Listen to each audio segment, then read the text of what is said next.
Good evening, everyone.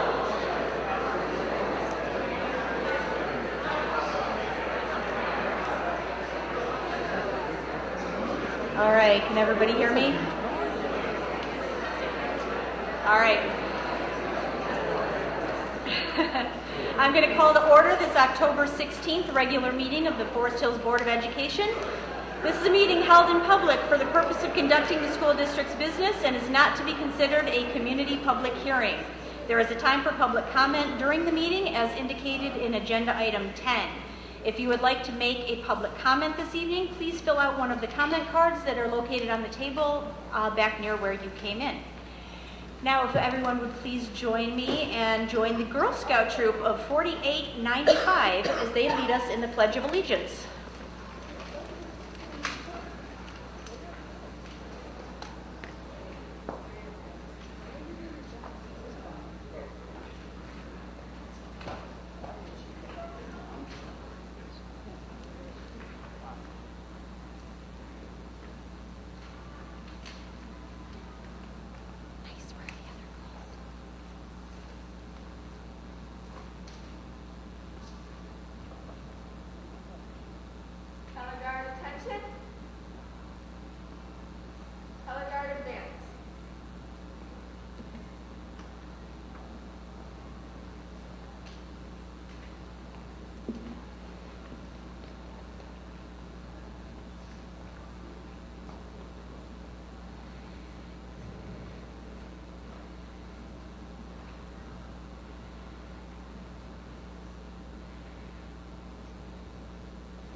Color guard, post your colors.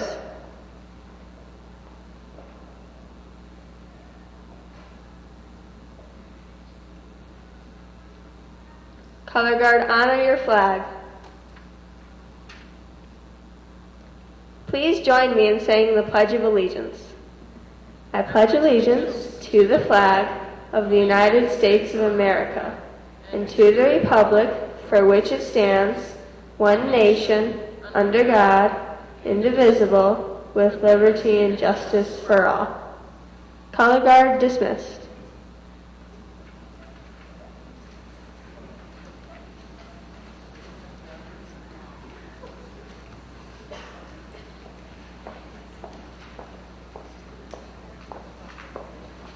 Thank you very much, Girl Scout troop. I'm going to give you a hand here for doing a wonderful job this evening. If you could say into the microphone what your name is for everybody.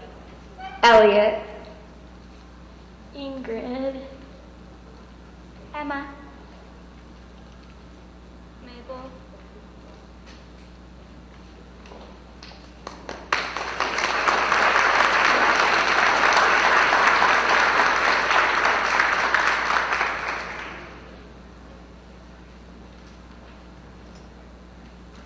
All right, and now for the welcome this evening, we have the principal of Northern Hills Middle School, Dr. David Simpson. Good evening. First of all, let me say welcome to our community members, our staff, our students, and our families for attending tonight's Board of Education meeting. But I would be remiss in the month of October not to pay a special recognition to my principal colleagues, our assistant principals, our deans, our athletic directors, and our directors. October is National Principals Month, and I want to say thank you so much for being a partner with me in this journey in Forest Hills.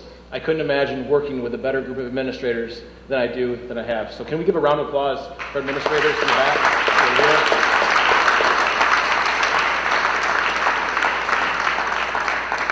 It's hard to believe that this is year 7 now at Northern Hills Middle School and year number 11 for me in the district. But it's been quite a journey, and it's a journey that's guided by our guiding principles of what's best for our students. Each and every day at Northern Hills Middle School, our vision for students is to ensure that they feel known, that they feel valued, that we provide experiences that promote deeper learning and critical thinking skills.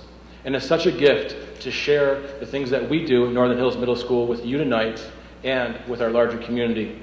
So again, on behalf of the entire staff and community at Northern Hills Middle School, welcome. All right, we can just go right into the instructional highlight if you'd like.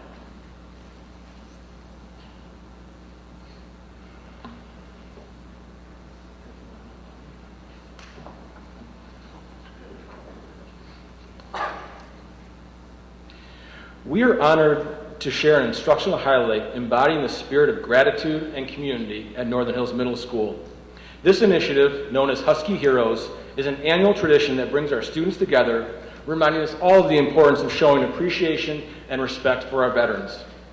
At Northern Hills Middle School, we understand the significance of fostering a sense of community and instilling values of respect and appreciation in our students.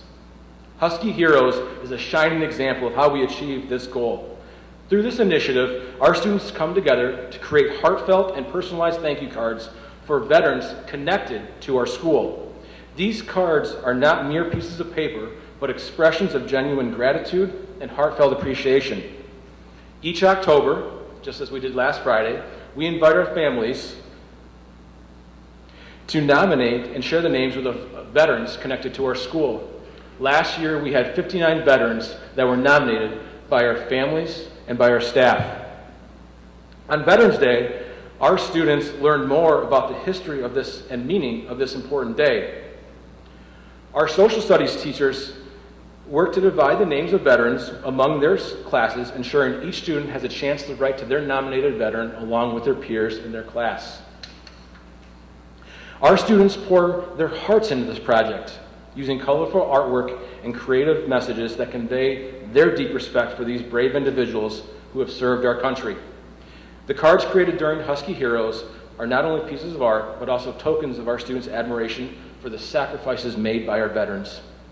Each stroke of a marker, each word written on these cards represents a moment of reflection of the bravery and selflessness that our veterans have shown in protecting our freedom. This experience is much more than just an artistic endeavor. It's a lesson in empathy, compassion, and understanding. Our students, through Husky Heroes, gain a profound appreciation for the sacrifices made by veterans. They come to understand the significance of service to others and learn firsthand the courage and commitment that it takes to defend the ideals of our great nation. Moreover, Husky Heroes serves as a bridge between generations, connecting our students with real-life heroes who have defended our freedom. This intergenerational connection is invaluable, fostering a sense of community and shared responsibility within our school community. As we continue to navigate the educational landscape, experiences like Husky Howls remind us of the importance of going beyond just academics in the classroom. In a world marked by fast-paced change, Husky Heroes provides our students with a steady anchor, a tradition that grounds them in the principles of respect, gratitude, and community. I'm privileged to have Tracy Krenka, social studies teacher at Northern Hills Middle School, here to share firsthand about our Husky Heroes experience as it plays out in the classroom and the responses we have received from those we honor. Tracy? Thank you, Dr. Simpson. As Dr. Simpson said, my name is Tracy Krenka. This is my 4th year teaching 8th grade U.S. history and my 27th year in Forest Hills. And you can imagine in that amount of time, I've seen a lot of projects, a lot of great projects. This project in our school is different. I'd like to introduce you to some of the veterans that are a part of our Northern Hills Middle School family. First off is Tom Vermeulen. Tom Vermeulen is the father of our coding and robotics teacher, Dave Vermeulen. Many of my students wanted to choose Mr. Vermeulen's father as their veteran. They really felt a tie to someone they admire, and they wanted to put their all into those messages. This is Mr. Vermeulen, Tom Vermeulen, and he was a radio man on the USS Spiegel Grove, 1965 to 1969. All right, sorry. I have a letter from him. Oh, I can read this to you. This is from Mr. Vermeulen after he received our letters. The Navy's mission statement says that we will defend freedom, preserve economic prosperity, and keep the seas open and free. That was our mission, and I never expected to be recognized or thanked for my service.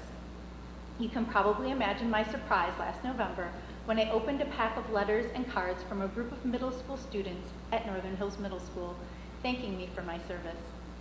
These messages were wonderful and meaningful expressions of thanks, gratitude, and appreciation. I was humbled and overwhelmed by their kindness and thoughtfulness. Thank you so much for implementing such an impactful and meaningful program. Respectfully, Tom Vermeulen, U.S. Navy veteran.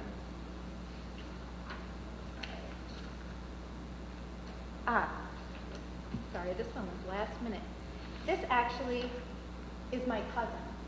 Last year was particularly special for me because I put the name of my cousin on the list. Leah Shevin just turned 30, but spent the last 5 years as a U.S. Navy first-class petty officer on the nuclear submarine, the USS Ohio. She shared with me that the cards sent by our Huskies were very touching, and she was truly grateful to receive them. Particularly, she had some serious health issues this year, and it was very uplifting for her. Mr. Bruce Miggs, who served in Vietnam, he wrote us, he sent this photograph after he received the letters. He wanted people to see who was associated with the thank you note.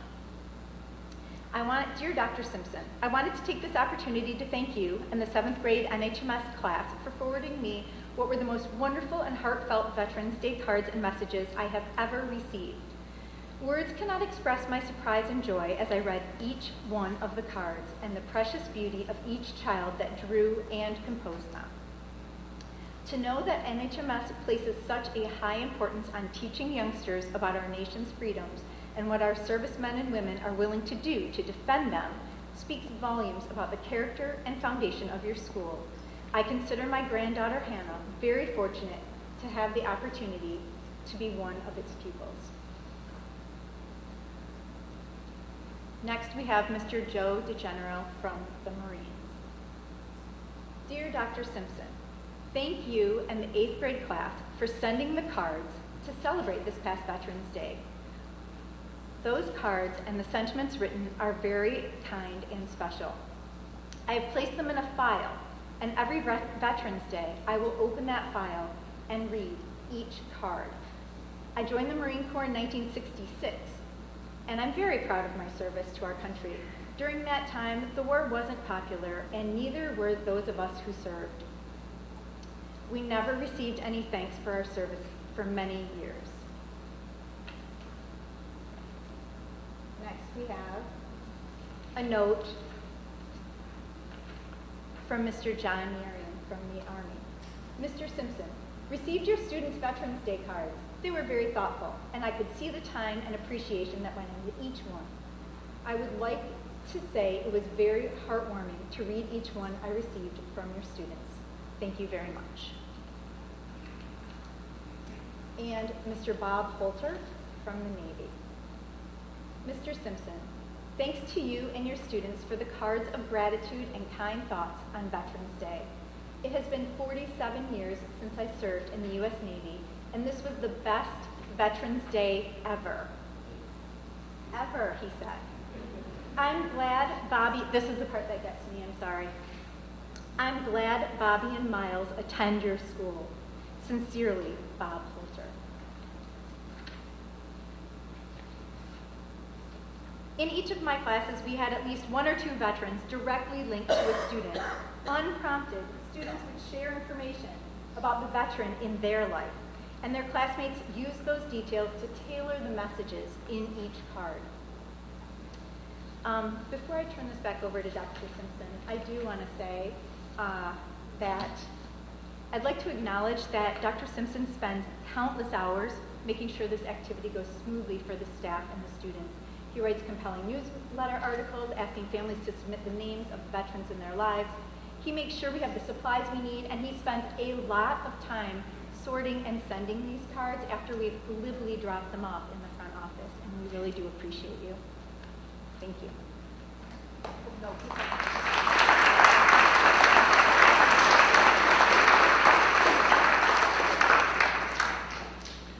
We sincerely appreciate the teachers, staff, and students, and most importantly, those who make Husky Heroes a reality each year.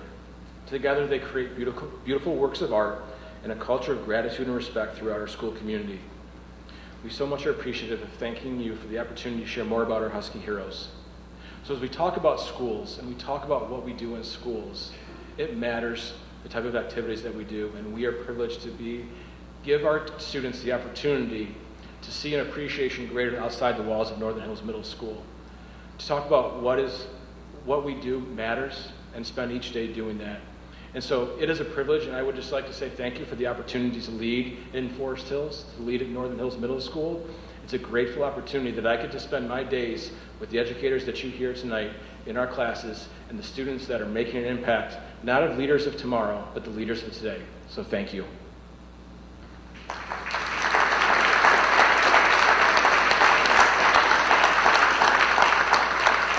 Thank you, Dr. Simpson. That's an amazing program. I'm glad to see that it's getting such traction and the kids enjoy doing it as much as the teachers and the staff. And I always think it's interesting when you send out thank you cards to people, you don't expect to get a thank you card for your thank you card because just keep going forever. But that all of these veterans were so touched and took the time to write a thank you card for a thank you card. It obviously really means a lot to them. And we didn't expect that either. And to be able to take those letters and bring them down to the classroom, sometimes they include individual notes to the individual students that wrote them. But I think the key is that these are our Husky heroes, that they're connected to Northern Hills Middle School. And so the students in class take it so seriously because it's their friend who's sitting next to them, it's their grandfather, their grandmother that served. And that personal connection really makes a difference. I think it's our responsibility as adults to help our students, help our young generation understand the sacrifice our veterans have made to give us the opportunity to attend a school like Forest Hills, to be in a community, to have this experience. And so it's just been really wonderful. And I know the kids love hearing back from the veterans and seeing those messages. Right, thank you. Anybody else have any questions? I was just going to say thanks. I know it's not always easy to get 8th graders to write meaningful letters that have some really good content in them, and it sounds like you were really successful with that, and they took a lot of ownership over it, and I'm sure that's because of your instruction and your leadership, so thank you for doing that with our kids. You're welcome. Thank you. Can I just add, can we just stand and give an applause to honor the veterans and the letters and the kids and the connections that we have for our military? Just want to stand. Perfect. Thank you. Thank you to our veterans.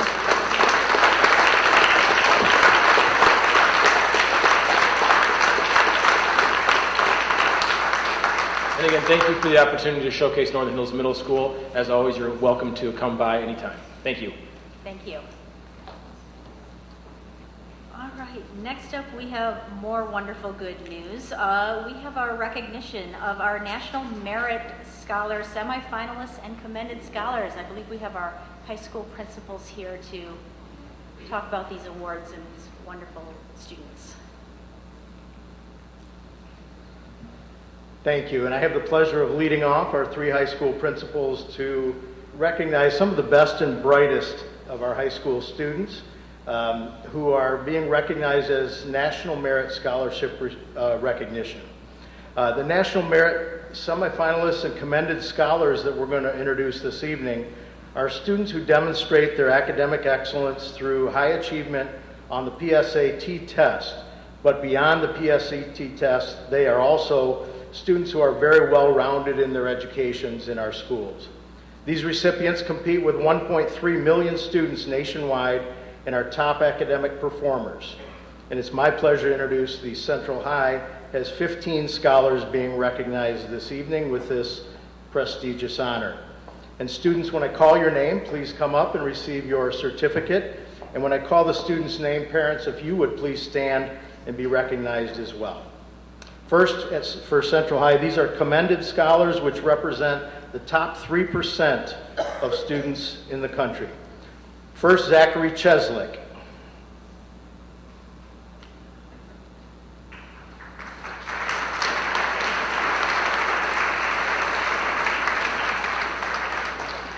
Colin Kirkman.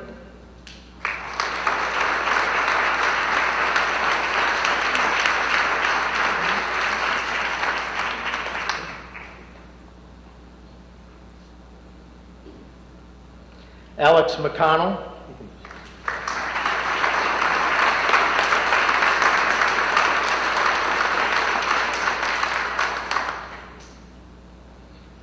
Sanya Mishra.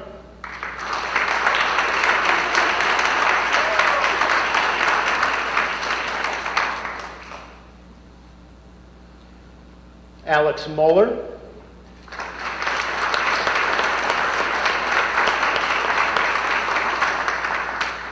John Orr.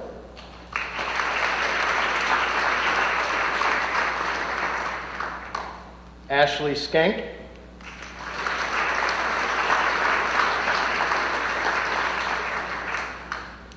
Joe Sitarski.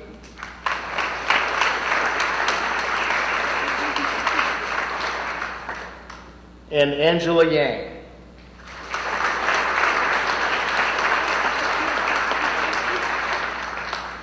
The next 5 students being recognized are National Merit semifinalists, which represents less than 1% of the students in the country. They will go on to compete for National Merit scholarships.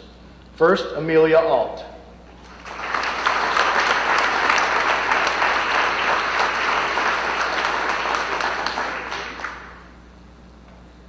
Jacob Harleton.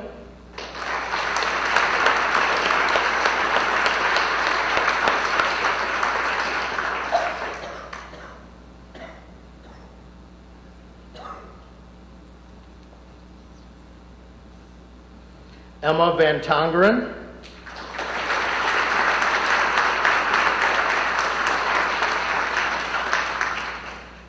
Lucy Wu.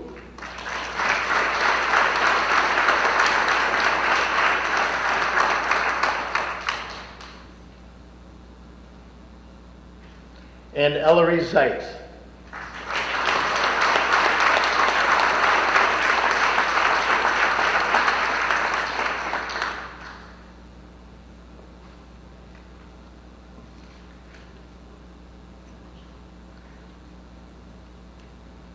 I apologize, I missed. For a commended scholar, Zachary Reifert.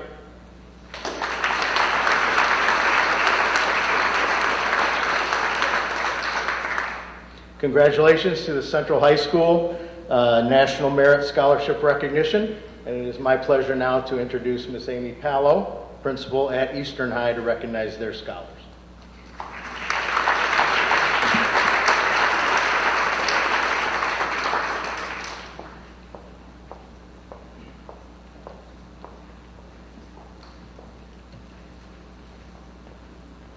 Good evening. On behalf of Eastern High School, it's my great pleasure to recognize our National Merit Scholar finalists, commended finalists and then semifinalists. We're able to recognize 9 students tonight, and we're so proud of each one of them. First, Elena Gibson.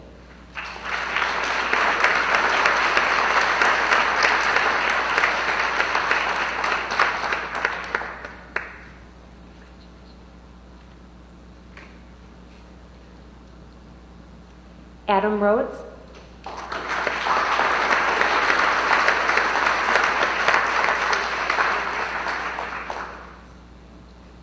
Tyler Siemens.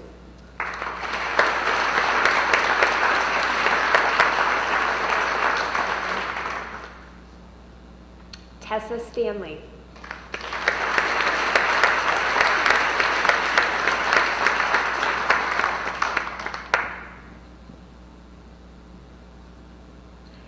Andre Stoll.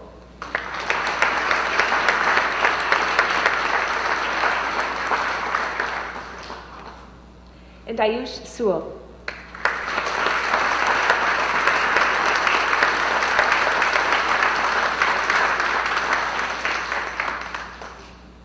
And it's now my pleasure to recognize our semifinalists, Reese Bauer,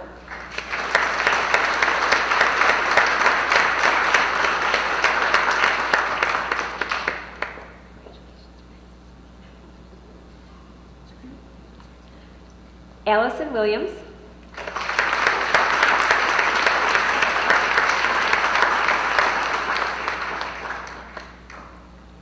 and Parker Thompson, who's not here tonight. He's actually on a college visit.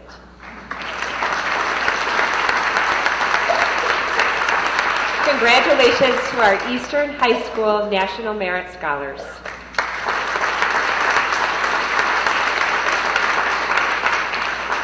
It's now my pleasure to invite up Ms. Amina Moyes, Northern High School Principal.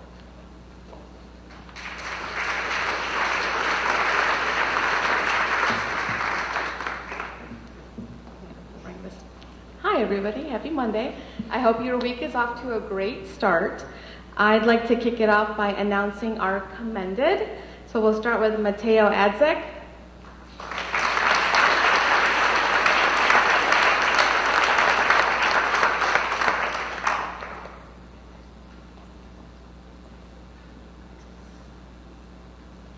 Connor Argenzio.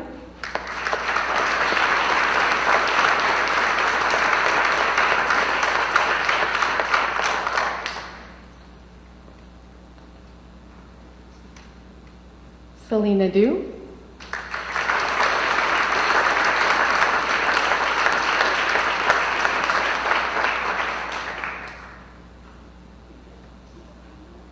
Julia Ju.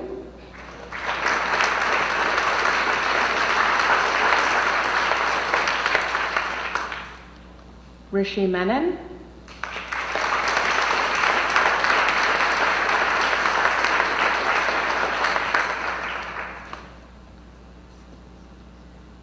Ella Moses.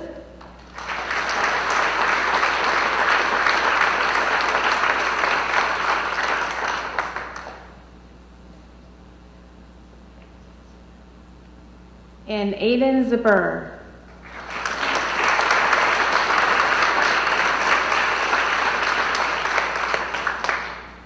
And now I'd like to announce our 4 semifinalists. Anna Benbow.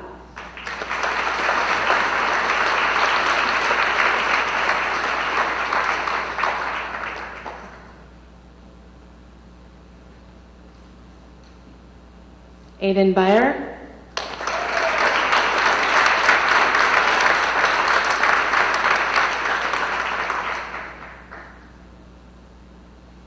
David Liu.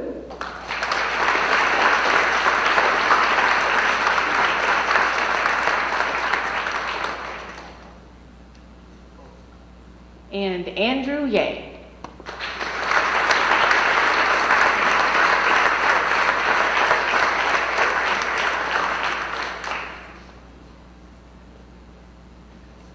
Congratulations to all of Northern's commended and semifinalists.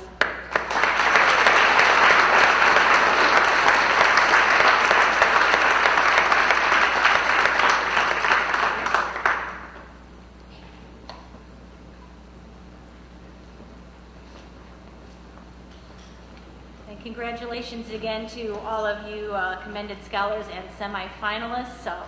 Tremendous achievement. Very proud of all of you. At this time, we're also going to take a small recess so that, while we all know how exciting board meetings are, I anticipate that quite a few of the students and their parents would like to get home and have some dinner and have the rest of their evening. So we'll take a brief recess so they have a chance to leave.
session.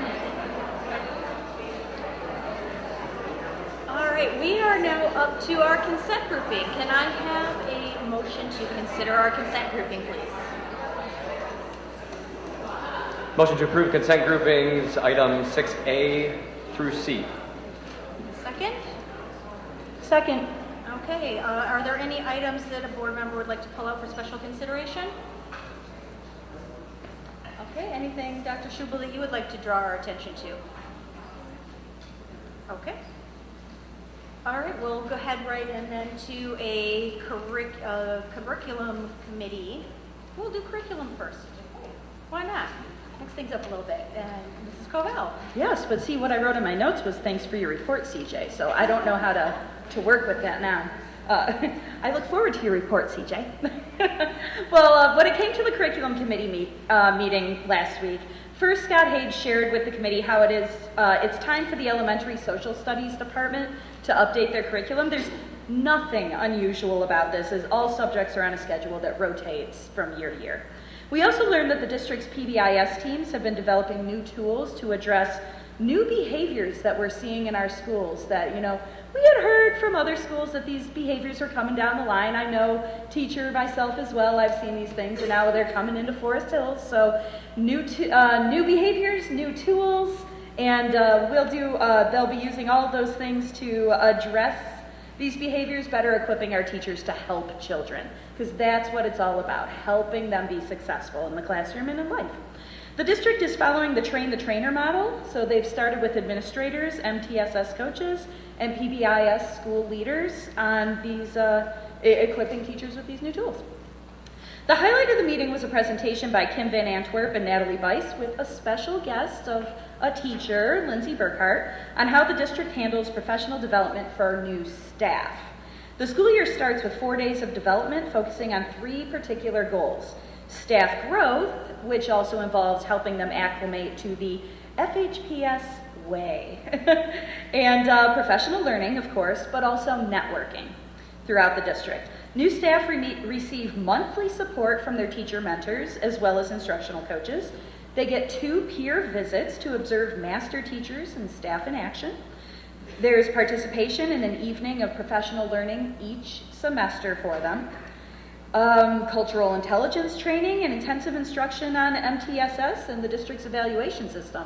Our coaching team in particular is very proud of what they're doing to support the new staff in the district. And new staff, of course, doesn't just mean teachers. These could be counselors, support staff as well. Everybody receives this comprehensive training. Of course, seasoned staff also receive professional learning during the year, including full days of professional learning through differentiated sessions, which is absolutely the best practice. They also can do learning walks for individuals and even full PLC teams. So simply put, this district puts much care and time into supporting the growth of staff, both seasoned and new.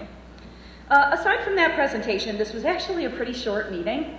Scott explained requests made to the Finance Committee for multi-language learner resources to support K-12, as well as for the Curriculum Committee to review the supplemental instructional resource, Music Play Online for K-5 music classes.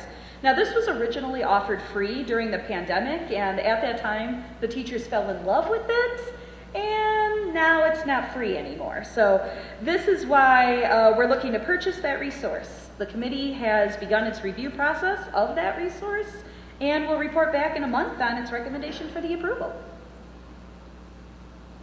Terrific, thank you. Any questions for Mrs. Covell? All right, then CJ, would you give us a finance update? Certainly. It was a full month at Finance Subcommittee. As of October, we're 25% of the way through our fiscal year and 12% of the way through the school year. We began reviewing the financials through the month of September. There's no significant variance or interesting items to report. We are very much in line with the adopted budgets from back in June. Also in line with our spending from last year at this time as well. Not a lot financially tends to happen in August and September. We had another bond construction update as we do, and which can be summarized as on schedule. The things that are currently happening at Central Middle, Ada Vista, Pine Ridge, and the Administration Transition Center building are all on schedule and going according to plan. We talked, as we have been, and I want to give another update about what the district has been doing around the election upcoming in just a couple of weeks. The district, many hands in the district, led by Mrs. Davis and Mrs. Elizabeth Brink, continue to work very hard to educate our community and everyone around us about what these proposals on the ballot mean and what they will mean for the schools if they pass. Just as a brief reminder, there are two items on the November ballot related to Forest Hills. The first is the bond proposal to help fund capital improvements through our district, and there's a lot of resources that we'll continue to highlight that go into a lot of detail about what that looks like. Importantly, all at no expected tax rate increase, as you've maybe heard us say before. The second item is the operating millage proposal, which essentially, again, as a reminder, really just restores the local tax revenue that the state assumes that we are getting, but we are not, as a result of recent inflation rates, property values. We are unable to levy the state maximum, or what the state assumes we're getting, and that ultimately means a loss of about $395,000 annually that the state assumes we're getting, and we're not. So that second operating millage proposal is to restore that to the state maximum, the state allowable 18 mills. And again, as a reminder, this is a non-homestead tax. This is not a tax that a primary resident or primary homeowner would see, but a commercial property, a second home, those types of properties is where that tax is assessed. So we again, the district has done a nice job of informing, and obviously we as the Board of Education and as community members, as parents in this district, will encourage people to vote yes for both of these. These are both critical things for our schools to continue doing the things that we want to do and that we want for our kids. We also encourage everyone to learn more about them, and the first place that I would certainly direct people is to the website, fhps.net. You don't have to scroll, you don't have to do anything. At the very top, the banner rolls around with tons of information that is always being updated. The district hosted a few community forums earlier in the month where community members were able to come and learn, ask questions. In a matter of days, many of those questions ended up on that website. There's a huge long list of FAQs. Even if you have seen this website before, go back, because there's even more information always being put into this that addresses as many questions as have been asked about both proposals. So the district wants people to be informed as they vote now or when they vote on the 7th. A few other things that you will see coming out related in terms of getting educated about the November election. Just today was presented a new video, I think was posted on the website, is shareable, that overviews the bond proposal in a little more detail and a little more visually. It's an excellent production that, again, tries to walk through even some building by building things, and certainly the high level work proposed in this new bond. So you can see that now on the school's website. There's a special edition of The Focus being mailed out to the community as well that details the election specifically. Those should be hitting mailboxes, I think, as early as possibly today. Pretty soon they've been mailed out. And then in the back, if you notice when you walked in, you can see them on your way out too. There have been posters made specific to each school detailing which specific improvements will happen for each campus and each building that the bond dollars will touch. So the next time you're on site at one of the buildings, check that out too to see what specific things or what specific improvements will be funded by this bond. So a lot. A final push, vote yes. Please tell our neighbors and community to vote yes. This is critically important for the vision that we have for these schools. Finally, we had a budget update, as we of course always do. Not a lot of change compared to last month in terms of our general outlook moving forward. We can still expect a budget amendment probably in January or early 24 to reflect some of the things that have happened since we have adopted our budget in June. On to the action items then for us for approval tonight. The first is the curriculum item that Ms. Covell brought up for the K-12 multilingual learner resources. That resource that will go district-wide is being purchased through the Buy Board Purchasing Cooperative and from Saddleback Educational Publishing for an amount not to exceed $67,240. And this will be paid for with our ESSER 3 money. The second item is a big one. It is a district-wide update to the PA systems and clock systems that are in each of our buildings. The existing systems in the vast majority of buildings are 20 years old or older. Most of them have exceeded their life expectancy, and they've become very difficult to repair, very difficult to replace because the products are not even out there anymore. People are not servicing these anymore. They've outlived their expected life, and it has come time to replace them. If we recall, during the Orchard View construction, we placed a CareHawk 2000 system, a new system in that building, and piloted it over there. It has gone very well. Bugs have been kind of worked out, and they're very happy for the upgrades. And I'll detail for you a few of the things that come along with this system. But this project is seeking to update the rest of our buildings. It's also, that Caremark is going into Central Middle School now as well, so that leaves 16 additional buildings to update. And so this was put out for bid. 4 vendors responded on August 10th. 2 of them proposed this CareHawk system that we already have. There's the system we use. 2 proposed different systems. And then each vendor came on site in the district on September 13th to provide a full demonstration, take questions, brought all of their support so that the district could review the options. And the recommendation is for a group called SportView Television to install and maintain the CareHawk system. That was the one that they provided as well, was the one that we have already put in at Orchard View. So a little bit about what this is and why it's happening. It is essentially a mass notification system that can send messaging alerts that can be seen and heard with visual displays, tones, and voice messages, synchronized clocks, of course, and push buttons. It is also capable, and this was a key, I think, factor in going with this group in future networking with the rest of our district-wide systems so that we can integrate things further, and so we're looking ahead to that. It includes a couple of nice features as well, including a mobile app that lets authorized users utilize the announcement system, the alerting system remotely from a mobile device. And you can imagine an emergency scenario where that would certainly come in handy.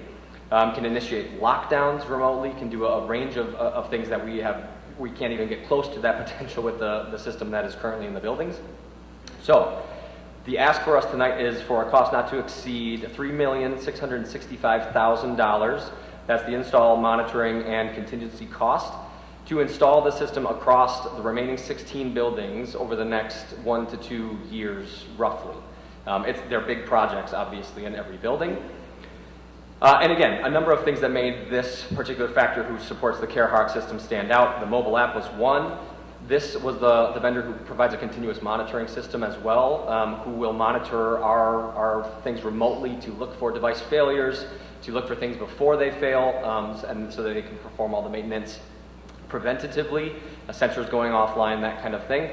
They also have a larger crew dedicated to this work, which should result in better response time and better service when issues arise. So it's worth noting this vendor, SportView Television, was not the lowest bid, true, but the district believes with the benefits that this group brings that it is worth the additional dollars, and their percentage points different for the most part, particularly the mobile app, the monitoring, and the ability to integrate in the future. So the plan is to start with the 3 high schools and the administration transition center here because that's still kind of open and accessible, and then work through the middle schools and the elementary schools after that. This would be coming out of our 2021 Capital Projects Fund, and as a brief aside, this is our bond money at work to improve the safety and security in our schools. These are dollars approved in 2018. These are funds that we have. This entire fund is made up of revenue that we generate through sale of bonds that the community approves. We would struggle mightily to find $3.5 million to just spend out of our operating budget on something that we probably really, really do need from a safety security perspective and other perspectives. So this is the bond work, or the bond dollars at work. And I guess I can pause there because that's the biggest item and really the last one for our major approval. Any questions about the system, about this item for us? Rough estimate was a couple of years. I think it's going to be continuously happening, just building by building, as quickly as it can happen. Yeah. I don't know if you'll know this or not, but this is not taking the place of other safety and security measures that were going to be completed with that 2018 bond, is it? Correct. That's my understanding as well. This is new added capabilities that the system would have in those regards. So nothing is leaving the system that is already in place or has been put in place that I've been made aware of. Yeah. Okay. Okay. The next item for us is a recommendation to approve the annual financial statements for the year that ended June 30th, 2023, something that we do every year, and we have completed our audit with Manor Casterison. State law requires annual audits of school districts' financial statements by an independent firm, which they are. The financial statements are prepared by the district, and then the firm provides an opinion on whether they comply with the accepted accounting principles.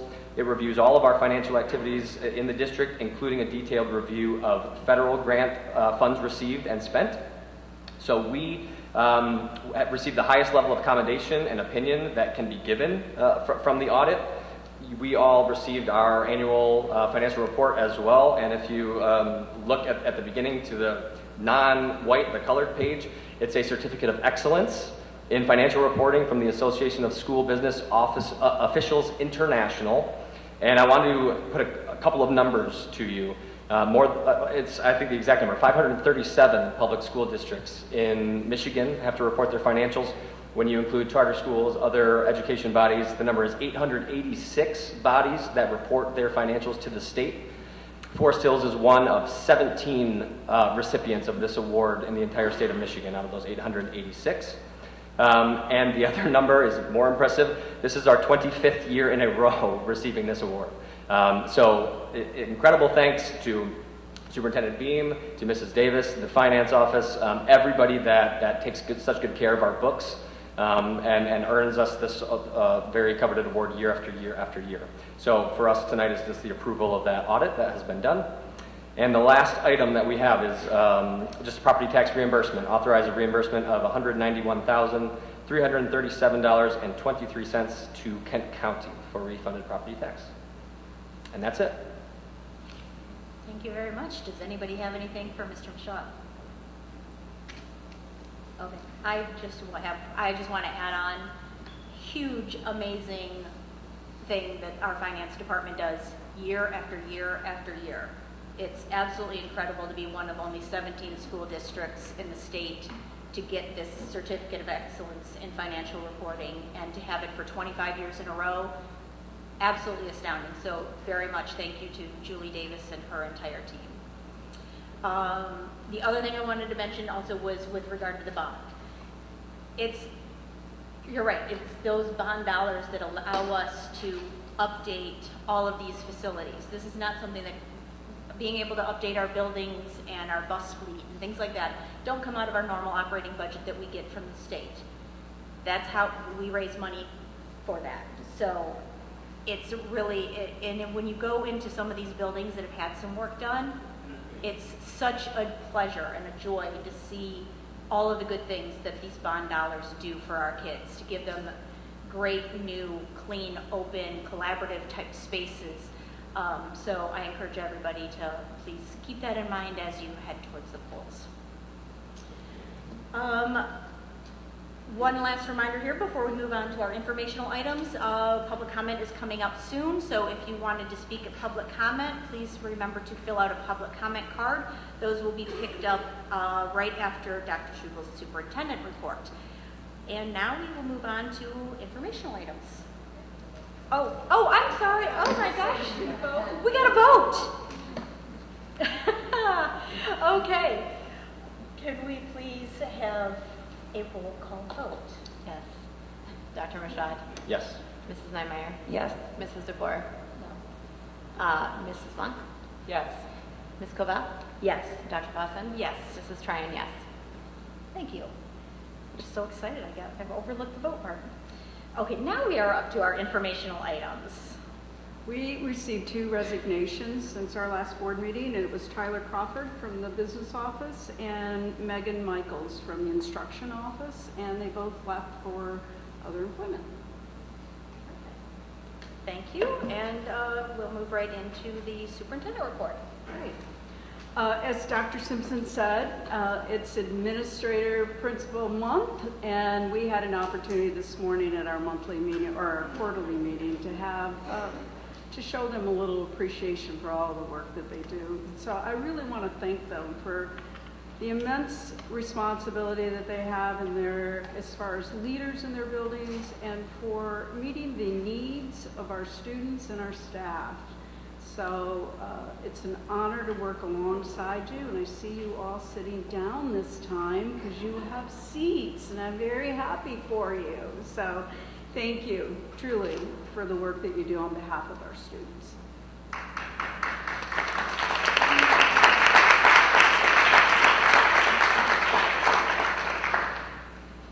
And as you've heard, we've been working very hard on all of the election pieces. So I do hope that you will all remember to go out and vote, period. And we have a fall break this year for the first time. And so Friday and Monday of this week, this upcoming Friday and the following Monday, our students have off. Except for on Friday, our staff will be working. They'll have a full day of PD. So I'm looking forward to the learning that's going to happen that day. And that is it for me. Thank you. Thank you very much, Dr. Schubel. Board communications. Does anyone have any board communications this month? I do. On behalf of the Equity Community Council, our next meeting is October 24th, and it will be an open meeting to the public. There will be more details that will come out later in the newsletters that come out from your principals about where that's going to be and time and everything. But we are very excited to have people interested in this work come and support it. And if anybody has interest in supporting this very important work, please feel free to reach out to Tamasha James, and she would be happy to get you connected. I just have a quick update from the foundation. The fall grant cycle closed. There were 37 submissions that resulted in 28 approvals, totaling $57,136 being spent directly back into teachers and students and classrooms. Some very cool ideas this cycle, and very cool things that are happening throughout all the buildings in our district. So those are being handed out and awarded over the next couple of weeks. The foundation would remind the community that the gala is also coming up November 9th. There's room, there's availability for people to come. If you want more info, fhpsf.org. And the foundation is also looking for a board member or a volunteer who would like to serve on the board to help guide the direction of that group. Ideally, not mandatory, but ideally out of the central district area. They like to try and keep balanced representation in there, and that is the void that they have right now. If that interests anybody, you can find more about that as well on the website. That's it. Any other board communications? Okay. Then we are up to public comment. At this time, we welcome members of the community to address the board. When you are called, please come up to the microphone and state your name and your address, and limit your comments to 3 minutes. Please direct all comments to the board. Please, per established procedures, we will not respond to questions or interact with the speaker during public comment.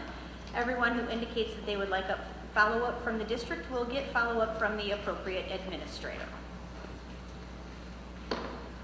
First up, we have Scott Van Solkema.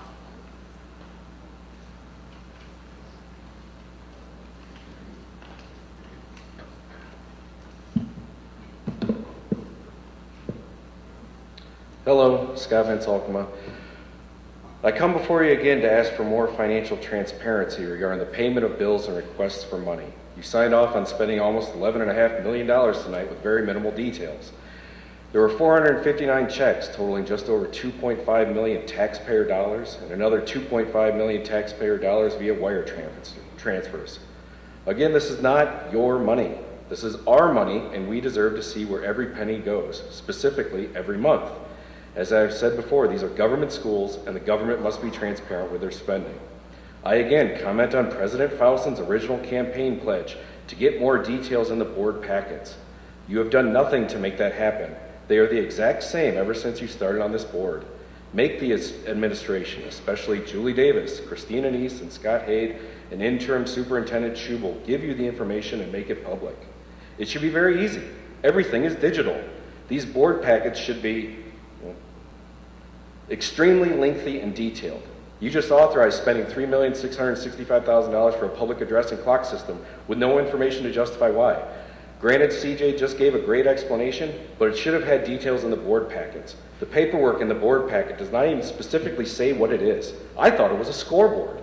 You people need to demand that the administration does their jobs and not just rubber stamp everything they want to spend our money on. I am all for new things. It sounds great. But have the administration put the justifications, descriptions, bids, and photos of those things in writing so we, the taxpayers and stakeholders, can see it, even if we do not come to the meetings.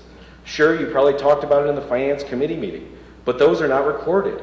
Why?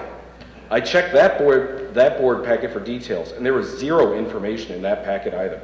Tonight there were 2 small paragraphs, a total of 84 words. That's $43,630 per word, explaining the need to spend over $3.66 million taxpayer dollars. And you want us to allow you to spend $340 million? And they say that there will be no expected tax increase? Give me a break. This board provides virtually zero oversight regarding financial matters. And if I want more specific spending details, I need to FOIA those documents. Sure, they put up the check register at the end of the year, 6 months after the fiscal year ends. But then the prior year's register disappears off the website, so you cannot compare the two. Is the administration doing anything wrong legally? No, but doing the bare minimum does not make it right. They can and should do more regarding showing where our money is specifically going, line by line. So my question to all of you, will you make them provide more information in the board packets, specifically giving more justifications regarding spending projects? This is ludicrous. There's nothing here. It doesn't say what it is. And don't get me wrong, I think that project's great, and I'm all for it. I'm all for security and cameras and interconnectivity. But just make them justify it. That's their jobs. It's not that hard. Thank you.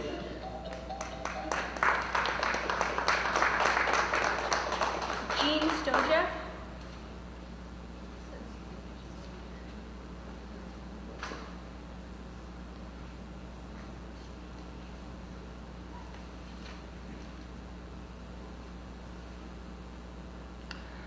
My name is Jean Stojak. I live at 475 West Abbey Mill Drive Southeast in Ada, Michigan. And I'm here to comment on this bond proposal.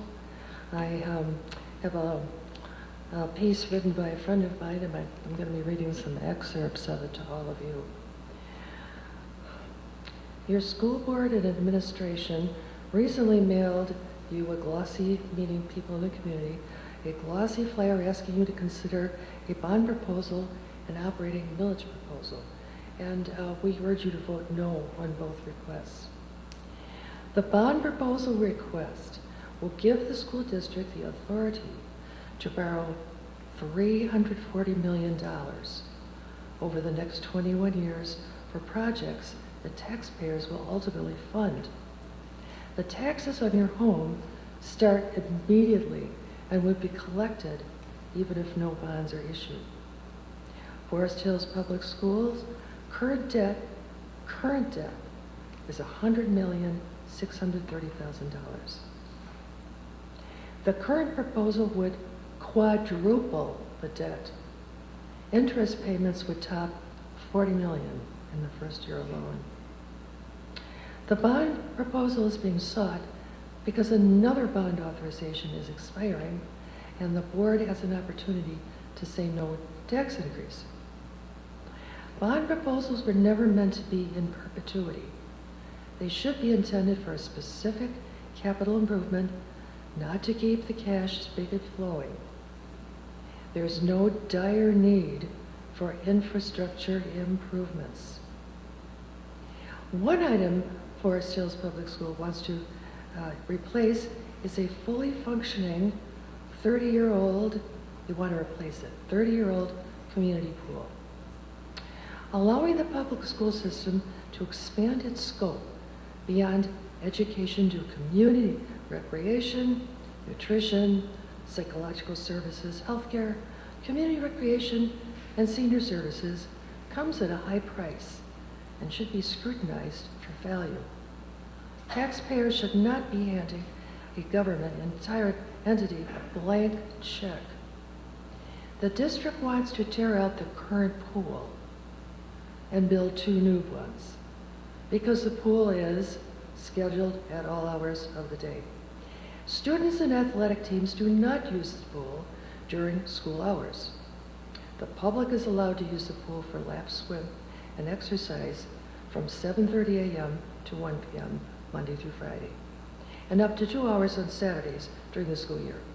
The pool is never entirely used during these hours. In fact, the pool has been closed 6 weeks this year for reasons not entirely clear.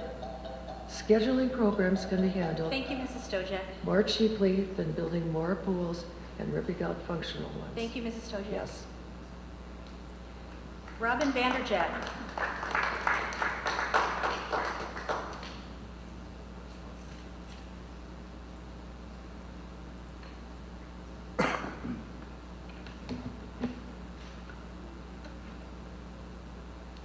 I don't know if I can shut this and set this on top of here that way, or if I should. Oh, this, okay, all right. Well, I just brought this early 19th century bird cage that they used in coal mining for safety reasons.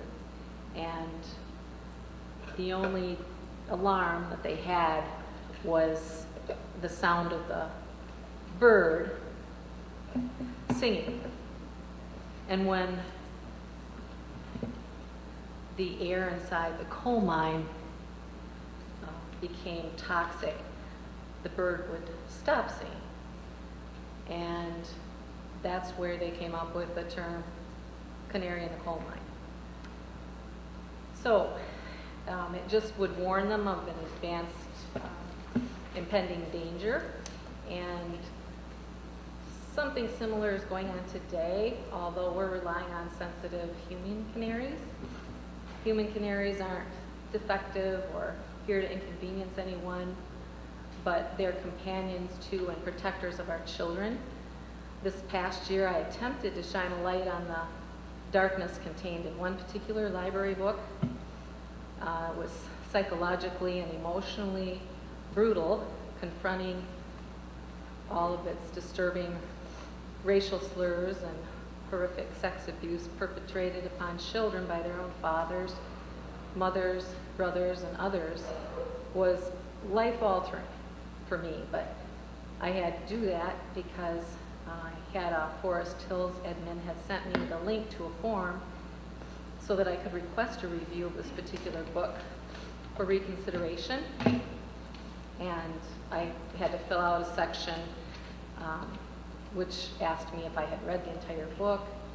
I filled out a section with my name, and at the bottom, the only part I didn't fill out was a sentence that stated, if the request is from a parent or guardian, name your student and their school.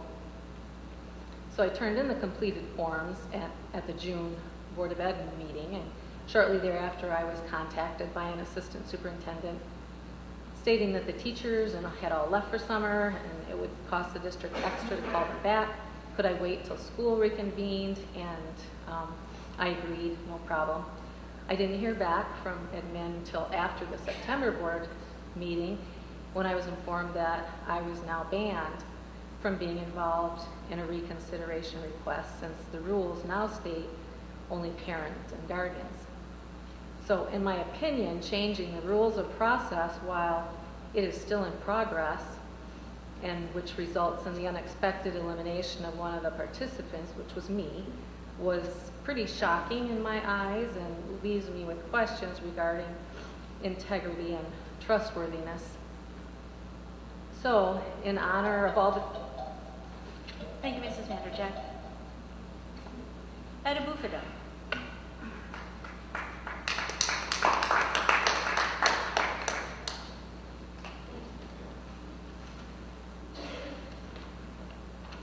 Hi, my name is Ed Abufidel. My wife and I live on Scarborough Drive in Ada. Our son graduated from Central in 2017. Last month in the Grand Rapids Press, I read about a school district in West Michigan that has put a nearly $160 million bond proposal on the ballot for the upcoming election. The 30-year bond request includes new and renovated classrooms and parking spaces, at their high school. Includes a new STEAM, that stands for Science, Technology, Engineering, Arts, and Math space. There are upgrades to their Performing Arts Center and athletics facilities. Their requests include borrowing money for new classrooms for their early childhood center, new instructional technology in every building, and upgrades to mechanical, electrical, and plumbing systems in every building. If the ballot proposal passes, it will not raise the tax rate in that district. That district looks for funding from the state, from residents of the district, and from others in the district to maintain its rank as a premier school district. This all sounds like Forest Hills, but the district I'm talking about is our rival in East Grand Rapids. I'm glad the leadership in this room made the decision to keep up with East with their own ballot proposals. The pioneers of East Grand Rapids usually know what they're doing. I support the Forest Hills Public Schools and the measures on the ballot. Thank you.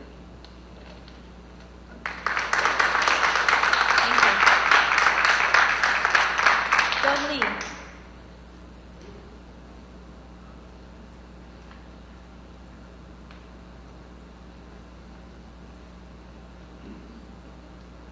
My name is Doug Lee. I live in Ada, and I have 4 Forest Hills alumni. I have a unique opportunity to having kids back when education was a priority in this district under Superintendent Washburn. I have watched the district degrade over the years in education. One of the couple of undisputed facts here is we have 16 buildings. I think CJ mentioned that in his speech today of 16 buildings. When my last kid graduated in 2018, my oldest graduated in 2006. In 1996, we had 7 buildings. Another undisputed fact is that enrollment is declining. We are on a 10-year decline in student enrollment. Not one single time have we talked about budget cuts. All we need is more money to fuel the engine. Budget cuts have to be coming. With this 10-year declining enrollment, you're going to have empty buildings, but we continue to build buildings. It's time that taxpayers say no for the very first time to Forest Hills, because you are not a steward of our money. You waste, you spend, and you waste again. It's time to stop the waste. So I suggest we all vote no on the proposal. We have a lot of opposing information to read if you want reading material instead of the propaganda put out by this district at fh4truth.com. That's fh4truth.com. Another opposing view with some facts to consider. Thank you. Thank you. Stephanie Boone.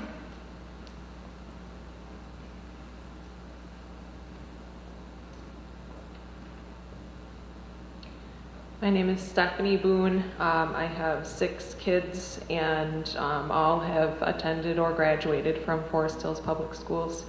And as a mom of 6, when my kids come to me and ask me for money for this, that, or the other, the first question that comes out of my mouth, and they know this, and they would tell you this, is I ask, is this a need or is this a want? Because Mom and Dad will provide for the needs of our children, but the wants, they have to pay for. And I just really urge you to take a step back with the amount of money that is being asked. It's important to make sure that these are needs and that they're not just wants. I'm a former public schools teacher, and I've taught in classrooms that were built in the 1950s, and I've taught in classrooms that are modern. And I can tell you one thing, it does not change the way I teach. It doesn't matter what my classroom looks like. It matters about the children in front of me and the connection that I have with them. And the importance there is that they are getting an education. And that does not come from brand new facilities. That is not where that comes from. Now, granted, there are things that can make a learning experience better, of course, but to the tune of $340 million is another question, especially at a time when we are all having to ask our own families, is this a need or is this a want? I attended the October 3rd bond proposal meeting, the community forum, and I asked Julie Davis this question, and I took this straight from the video. This is transcribed from the video. As taxpayers of the Forest Hills community, would we all be considered stakeholders? She says, sure, yeah. And I said, I'm just curious because you, the Board of Education, and other administrators do a lot of talking about wanting input and seeking input from the stakeholders, but a lot of times I feel as though that only means certain groups of people who are sought out by the schools. And my concern is there any kind of guarantee or word from our schools that if we were to vote yes on this proposal, that we as stakeholders would all be heard and valued? And I talked about Robin's book review request and how she was turned away. As a stakeholder, she was turned away and told, no, you don't matter because you don't have kids that go to our schools. Well, if we're stakeholders, and I'm one of them, I have 6 children who went to Forest Hills, I graduated from Forest Hills, and I pay Forest Hills taxes. I would sure hope that my opinion would matter as well. So we need to think hard. Needs, wants, and whose opinion matters. Thank you. Mike Boyce.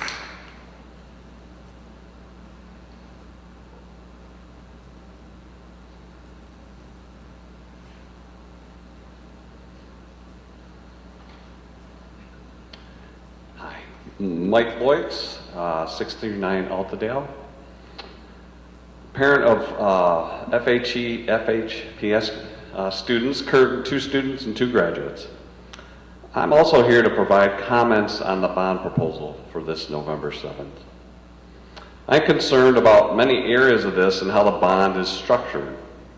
While we can agree we want the best for our students here at Forest Hills, the way the bond is presented in some areas is how it concerns me.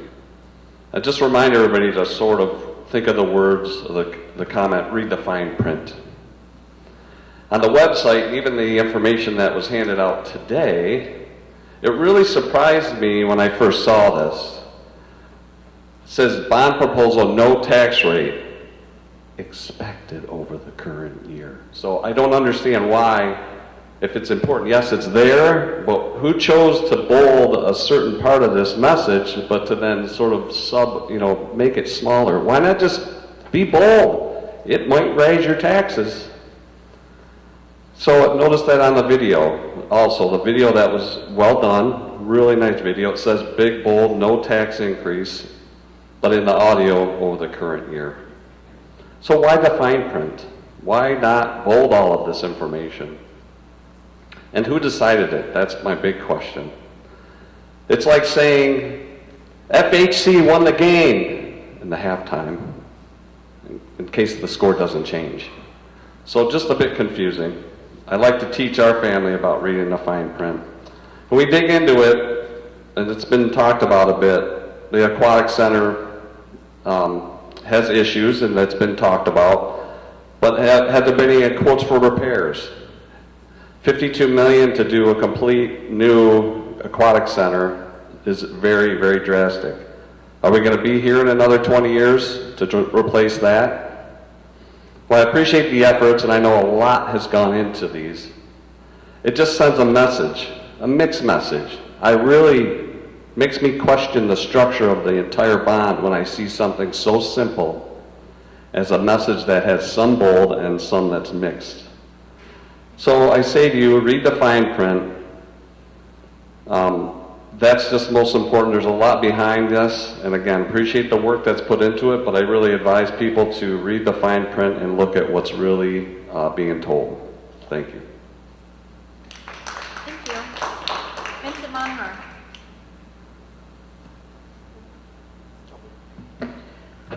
My presentation is rated G. It represents my views only and is not the views of any organization I may be affiliated with. During last month's meeting, I expressed concerns regarding the perceived unilateral push by Kristen Fossen to ratify Comment Card Amendment to Policy 2504B1 before all board members had their questions answered. Attempting to understand the legislative process, I asked both here and by email the following questions. Number 1, which board members made the decision and were involved in creating the board policy from the procedures used to regulate public comments with comment cards. And number two, which board members agreed to advance the crafted policy proposal to analysis by truant law before A, all board members were afforded enough time to have their questions answered, and B, the policy proposal was altered to reflect these questions. The answer I received from Kristen Fossen was, quote, board members themselves do not write policy. Policy language is drafted by our law firm and comes to us for approval. Because the policies come from Truant, there was no opportunity for board members to ask questions or have policy rewritten to reflect those questions before it was sent to Truant. So this answer actually raises new concerns, because on the surface it appears that policy generation has now been outsourced to a law firm, one that the taxpayers have really no direct involvement in electing. In theory, this sets up a scenario where policy direction could easily deviate from the culture, values, and vision of the taxpaying district. Therefore, I have new questions on board legislation. Number one, before the policy was written by Truant, the board did create and trial an informal procedure regarding comment cards. Can any board member bring forward informal procedures for temporary adoption pending legal policy generation by Truant? Number two, are these temporary procedures adopted by unanimous board decision vote or majority vote? Question three, can a taxpaying member of the public propose an idea to the board for consideration of a temporary procedure creation? And number four, if so, can any board member champion the citizen's idea, or does it have to be a board member assigned to a relevant committee? Without answer to these questions, it appears that the public has almost no say in the direction or vision of the school district. The administration here is appointed, not elected. You seven are elected, but you've outsourced legislative power to a cookie-cutter state law firm without ties directly or vested interest in our unique district. I truly hope that your answer to my questions will prove me wrong, lest we taxpayers find ourselves in a situation similar to the Bostonians in the months leading up to March of 1770. Good day. Thank you. All right, at this time, public comments are closed. The board thanks you for your input, and if you requested contact from the district, the appropriate administrator will follow up with you. Are there any other business items before the board? All right, there being no further business, meetings are adjourned.